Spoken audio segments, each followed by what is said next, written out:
राधा वल्लभ श्री हरिवंश। कार्तिक महात्म 14वां अध्याय।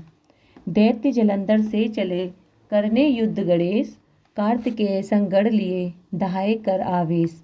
नारद जी बोले, वे दैत्य नंदीश्वर गणेश जी स्वामी कार्तिकेय इत्यादि को देखकर द्वंद्व युद्ध के लिए दौड़े। कालनेमी नंदी के शुंभ गणेश जी केवल निशुंभ नंदी स्वामी कार्तिकेय के पास कवच धारण करके युद्ध के लिए जा पहुंचे। निशुंभ ने स्वामी कार्तिकेय के मोर के हृदय में 5 बाण मारे। वह मूर्छित होकर गिर गया। फिर कार्तिकेय शक्ति को उठाना ही चाहते थे कि निशुंभ ने अपनी शक्ति से उनकी शक्ति को काट दिया। नंदीश्वर ने सहस्त्रों बाणों से कालनेमी का सारथी और घोड़ा काट दिया। कालनेमी ने क्रोध करके नंदी के धनुष को काट दिया। उस बलि ने कालनेमी की छाती में त्रिशूल मारा। त्रिशूल से उसका हृदय फट गया। घोड़े मर गए, सारथी मर गया। ऐसे कालनेमी ने फिर भी पर्वत खंडों से नंदीश्वर को गिरा दिया। इसके बाद शुंभ रथ में बैठे गणेश जी के मूषक पर बैठकर दोनों आपस में बाणों से लड़ने लगे। गणेश जी ने एक बाण शुंभ के हृदय में मारा और 3 बाण सारथी के हृदय में मारकर घायल कर दिया।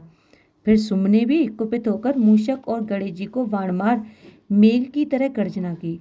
बाणों से घायल मूषक जब नहीं चल सका तब गणेश जी उसके ऊपर से उतरकर पैदल चलने लगे।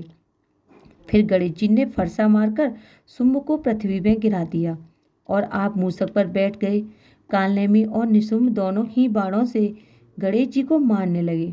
जैसे कोई मनुष्य अंकुश से हाथी को मारे, तब महाबली वीरभद्र गणेश जी को पीड़ित देखकर अनेकों भूतों तथा कुष्मांड, भैरव, वैताल, योगिनी, गढ़ और पिशाच सहित दौड़कर आए। फिर किलकिला शब्द और सिंह की गर्जना से पूर्ण हुए पृथ्वी कांपने लगी। वे भूमि पर दौड़कर दैत्यों को खाते और संग्राम में उछलते कूदते थे। नंदीश्वर और स्वामी कार्तिक सावधानी से संग्राम में बाणों से दैत्यों को मारने लगे। छिन्न भिन्न मरी हुई तथा शिवजी के गणों से खाई हुई दैत्यों की सेना व्याकुल और उदास हो गई। तब जलंधर सेना को छिन्न भिन्न देख बड़ी ध्वजा वाले रथ में बैठकर गणों के सम्मुख आया। उस समय जलंधर के बाणों से पृथ्वी ऐसे ढक गई जैसे आकाश कोहरे से ढक जाता है। उसने 5 बाण गणेश जी के, 9 बाण नंदी के और 20 बाण वीरभद्र के मारे और मेघ की तरह गरजने लगा। तब कार्तिकेय ने एक शक्ति दैत्य के मारी, जिसके प्रहार से दैत्य का चित्त व्याकुल हो गया। फिर उसने भी क्रोध में आकर गदा लेकर स्वामी कार्तिकेय को मारी। गदा के लगने से वो भूमि पर गिर पड़े। इस तरह नंदी को भी पृथ्वी पर गिरा दिया। फिर गणेश जी ने क्रोध में अपने फरसा से उसकी गर्दन काट दी। वीरभद्र ने 3 बाण दैत्य के मारे और 7 बाणों से उसका घोड़ा, ध्वजा, धनुष और छत्र काट दिए। दैत्यराज ने भयंकर शक्ति से गणेश जी को गिरा दिया और दूसरे रथ में बैठकर वीरभद्र के पास आया।